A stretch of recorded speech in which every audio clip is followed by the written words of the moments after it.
3 years ago, my team and I began a series called Cryptid Files.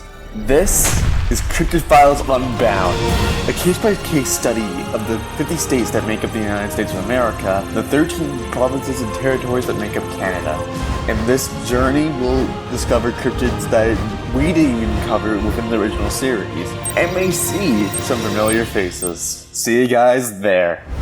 Hey everyone, Firestruck here, and welcome to Cryptid Files Unbound. Today's episode is the unknown divide of Delaware. I'm joined by Hornet H. Kenza. Yeah. Kuma. How's it going? War. Hello, everyone. And on rotation, SCF. Hello, everybody. Let's start off with basic info, shall we? Delaware is one of the original 13 colonies. It's surrounded by Pennsylvania, New Jersey, and Maryland. Delaware? How are you this small? The Puckwudgie. Chuck Wedge. The Puckwudgie is translated to literally say, little wild man of the woods that vanishes. It is a human-like creature from...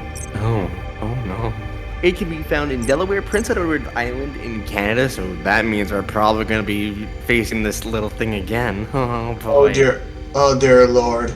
And parts of Indiana. Sometimes to be said to be 2 to 3 feet tall. According to Native American sightings, Puckwudgies can appear and disappear at will, shapeshift, of which the most common form is a creature that looks like a porcupine from the back and half troll, half human from the front, and walks upright. They also lure people to their deaths, use magic, launch poison arrows, and create fire. Oh boy! The black magic is real. The indigenous believed that Puckwudgies were once friendly to humans, but then turned against them. It is said for them to be best left alone. But if anyone annoys a Puckwudgie, they would be subject to nasty tricks by it, or be followed by them. They are also known to kidnap people, push them off cliffs, attack their victims with short knives and spears, and use sand to blind their victims. Literally the Spider-Man saying, I'm gonna put some dirt in your eye. So Puckwudgies are basically not seen in the modern day, but if you ever do see one, run!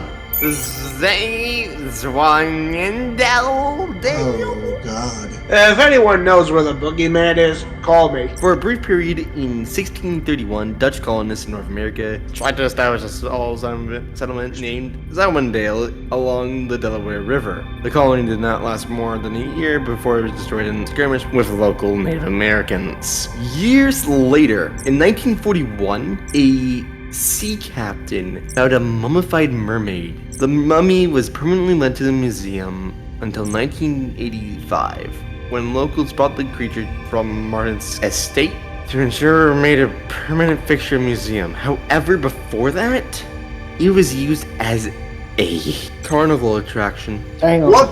Why would this mermaid be used for entertainment? Whose idea was to catch it, and they thought it would be actually beautiful, like the mermaids from stories. So the mermaid looks like a ape with its eye sunken in. It has long fingers with webs. Basically looks like a typical mermaid, but disgusting. Well, if I remember correctly, according to many sailors, sirens often use their rather enticing voice to lure sailors in.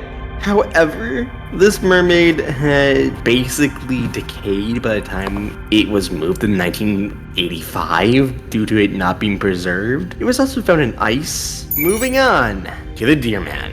Picture the Wendigo's cousin. Alright, let me get my shotgun. I'm gonna prevent this Disney live-action whatever the hell this is. One thing that's already very noticeable about the Deer Man is that he's a lot more lankier and taller in appearance. Sightings of Deer Man have been reported across several United States, and there are variations of the description, but the most common description is that it's a hybrid animal. Deer Man has an antlered head like a great stag, a human torso, and legs described to be similar to that of a man or a deer. It is usually said to be well-muscled and surprisingly fast for its size. It is also described to transform from a regular deer to the form described. I hope those antlers don't go through doors. Let's go to Hawkinson, Delaware, 1993. An account at the time, 8-year-old witness who goes unnamed was staying with his grandparents in their home in the Woodland States. Quote, "He was right there, like almost pressed against the window in profile. I stared in awe, and that when it changed, it reared up on its hind legs. It was no longer a deer, but a man. There was only 2 men in my area, my grandfather and my dad, and it was clearly neither. This thing's silhouette was different than his grandfather, but it strolled off, even though it scared him. The deer man has been seen as recently in Oklahoma in 2012. This brings this file to a close. See you guys next time when we cover the deadly rapids of Georgia. Bye, guys.